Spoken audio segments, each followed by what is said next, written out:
Hi అండి. అందరికీ నమస్తే. Welcome to Kalpana's kitchen.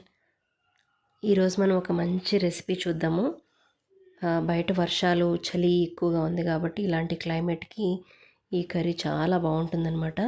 పుల్ల పుల్లగా, కారంగా వేడి వేడి అన్నంలో కలుపుకొని తింటే చాలా బావుంటుంది.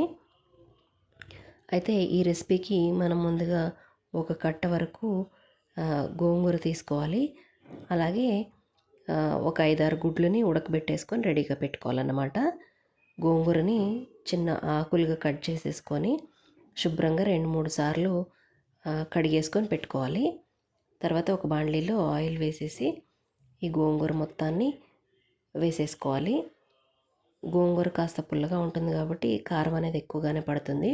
ఒక 7-8 వరకు పచ్చిమిర్చీలు, అలాగే ఒక 7, 8 వెల్లుల్లి రెబ్బలు, చిన్న అల్లం ముక్క వేసుకొని ఆయిల్లో బాగా ఫ్రై చేసుకోవాలన్నమాట. గోంగూర అనేది మనకి చాలా తొందరగా సాఫ్ట్ అయిపోతుంది. సో మనకి ఇది ఫ్రై చేసుకోవడానికి జస్ట్ ఒక 3-4 మినిట్స్ అయితే సరిపోతుందన్నమాట. మనము ఆకుకూరల్ని మూత పెట్టి మగ్గించాం కాబట్టి ఇక్కడ నేను మూత వేయకుండానే మీడియం ఫ్లేమ్లో పెట్టేసి ఒక 3-4 మినిట్స్ వరకు ఫ్రై చేసుకుంటే ఇలా సాఫ్ట్గా అయిపోయి దగ్గరికి అయిపోతుందన్నమాట. ఇప్పుడు మనము దీన్ని కొంచెం చల్లారనిచ్చేసి మిక్సీ జార్లోకి తీసేసుకొని ఫైన్ పేస్ట్ లాగా చేసేసుకోవాలి. తర్వాత మనం ఈ పేస్ట్ అనేది రెడీగా ఉంటే మనకి కర్రీ అనేది చాలా ఈజీగా అయిపోతుంది, ఫాస్ట్గా అయిపోతుంది అనమాట. మనము ఈ గోంగూరను ఫ్రై చేసుకునేటప్పుడే గుడ్లు కూడా పక్కన ఉడికించేసుకొని పెట్టుకోవాలన్నమాట. ఈలోపు మనకు అవి చల్లారుతూ ఉంటాయి. మనం ఈ మిక్సీ చేసుకునే లోపు అవి చల్లారినవి గుడ్లకి పైనున్న తొక్క మొత్తం వలిచేసుకొని ఘాట్లు కూడా పెట్టేసుకొని రెడీగా పెట్టుకోవాలన్నమాట. ఇప్పుడు అదే బాండ్లీలో మనము మళ్ళీ కొంచెం ఆయిల్ వేసుకోవాలి.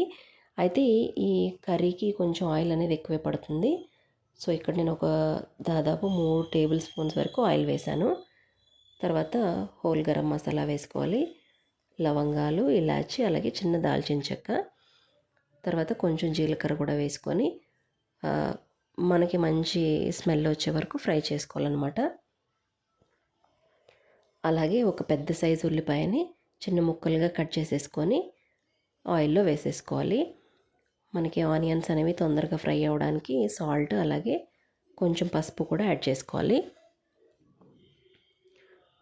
మనం గోంగూర పుల్లగా ఉంటుంది కాబట్టి కారం అనేది ఎక్కువగానే పడుతుంది, అలాగే ఉప్పు కూడా ఎక్కువే పడుతుంది.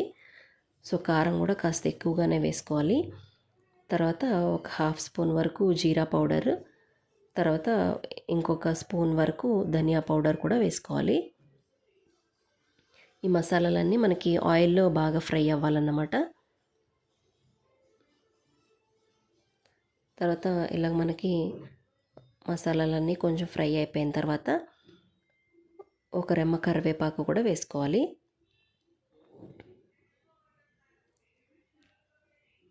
ఇప్పుడు మనము మిక్సీ చేసి పెట్టుకున్న ఈ గోంగూర పేస్ట్ అనేది ఈ ఉల్లిపాయ ముక్కల్లో వేసేసుకోవాలన్నమాట.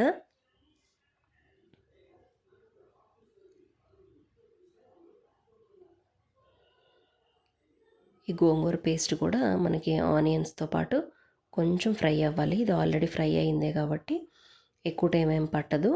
జస్ట్ మనకి ఆనియన్స్తో పాటు బాగా మిక్స్ అయిపోతే సరిపోతుందన్నమాట.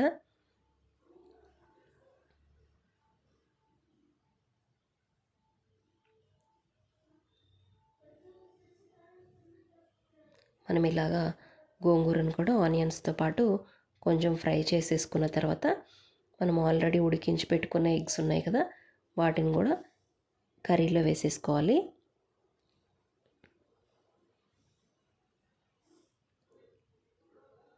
గోంగూరలో ఉండే పులుపు మన గుడ్లకి అనేది బాగా పట్టుకోవాలి. సో మనము మిక్సీ జార్లో ఇంకొంచెం వాటర్ వేసుకొని మిక్సీ జార్ మొత్తాన్ని కొంచెం బాగా షేక్ చేసుకున్నట్టు చేసి ఆ వాటర్ని మనం కొంచెం గ్రేవీ లాగా రావడానికి ఇంకొన్ని వాటర్ వేస్తాం కదా, సో ఆ వాటర్ సరిపోతాయి అన్నమాట.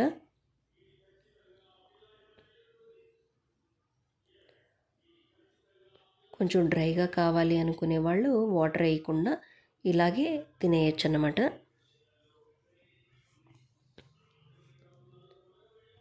జస్ట్ ఒక హాఫ్ గ్లాస్ వరకు వాటర్ అయితే సరిపోతాయి. అంటే టీ గ్లాస్తో జస్ట్ ఒక హాఫ్ గ్లాస్ వాటర్ అయితే సరిపోతాయి అన్నమాట. మన మసాలాలన్నీ కూడా ఎగ్కి బాగా పట్టుకోవడానికి మాత్రమే వాటర్ వేయాలి. సో మనకి ఆల్మోస్ట్ ఇప్పుడు కర్రీ అనేది రెడీ అయిపోయిందన్నమాట.